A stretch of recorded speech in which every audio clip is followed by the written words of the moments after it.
এটা কে?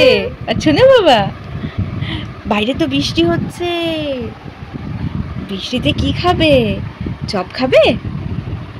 হ্যাঁ, কি খাবে? আমি বুঝে গেছি কি খাবে। হ্যাঁ চলো চলো ঠিকই চলো। বাবা খাবে বলেছে, তোমার কানে কানে বলে দিয়েছে। এভরিওয়ান, সবাইকে স্বাগত আমাদের চ্যানেলে। পুটুসকে ভালোবাসার জন্য অনেক ধন্যবাদ। এই কটা দিন টানা বৃষ্টি হয়ে যাচ্ছে, আর বৃষ্টি ভেজা সন্ধ্যের দিকে একটু সন্ধ্যের জলখাবারটা একটু অন্যরকম না হলে বেশ ভালো লাগে না। তাই ভাবলাম বাড়িতেই একটু চপ বানিয়ে ফেলি। বৃষ্টির মধ্যে বাইরে যেতে ইচ্ছে করছে না, তাই তোমাদের দাদাভাই বললো যে বাড়িতে কিছু একটা বানিয়ে দাও। তো যাই হোক, মুচমুচে গরম আলুর চপ বানিয়ে ফেললাম। প্রথমে আলুগুলোকে সেদ্ধ করে নিয়েছি পরিমাণ মতো, তারপর লঙ্কা, পেঁয়াজ, ধনেপাতা কুচি নিয়ে তেলের মধ্যে ছেড়ে দিলাম। দিয়েছি আদা রসুন বাটা সামান্য পরিমাণে। একটা মশলা করে নিয়েছিলাম, শুকনো লঙ্কা আর আদা জিরে বাটা, সেটাকে ভাজা ভাজা করে নিয়েছি। সেই ভাজাটাই এই মশলার মধ্যে, মানে মশলাটা দিয়ে দিয়েছি, তার মধ্যে দিয়ে কড়াতে ভালো করে নাড়াচাড়া করে নিচ্ছিলাম। এই দেখো বাবু খেলা করছে সবার সাথে, সবগুলোকে তাড়াতাড়ি করে মিশিয়ে নিলাম কড়াতে, তারপর ওইগুলো তুলে নিয়ে ঠান্ডা হতে দিলাম। পাশে ব্যাটারটা তৈরি করে নিলাম, বেসন, সাথে একটু হলুদ আর লঙ্কার গুঁড়ো, আর দিয়েছি লবণ।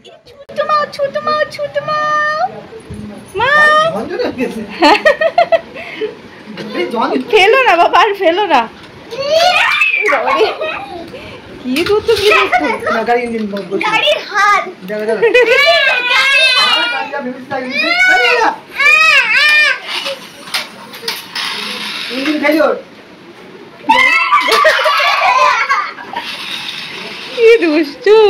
গোল্লা করে চ্যাপটা করে এপাশ ওপাশ করে বেসনের মধ্যে ঢেলে কড়াতে দিয়ে এই দেখো মুচমুচে আমাদের চপ তৈরি। ও আমি একটু সুজিও ছেড়ে দিয়েছিলাম। এই দেখো আমাদের চপ রেডি। তুমি মুই খাবে? খাবে মুই খাবে, মুই খাবে।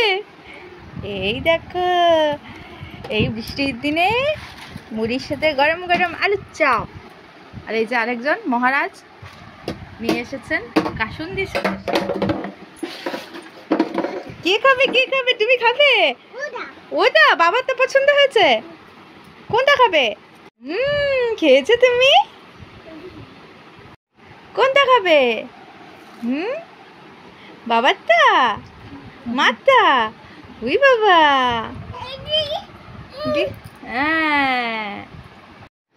ভিডিওটা কেমন লাগলো জানিও কিন্তু। আবার পরে দেখা হবে। টাটা। কই বাবা কই? ওই দেখো দেখো, এই তো খেতেও দেয় না পাগলটা, দেখেছো? ধর তো ধর ধর ধর ধর তো ধর ধর দুটো তাকে। এই যে লোভ দেবে না কিন্তু, তোমাদের সাথেও শেয়ার করে নিচ্ছি, ভেজে নিও, রেসিপিটা বলে দিয়েছি।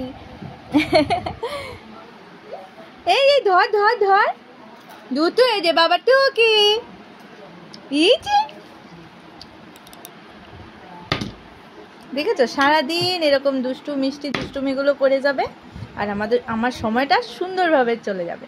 কি করে যে দিনগুলো চলে যাচ্ছে বোঝাই যায় না।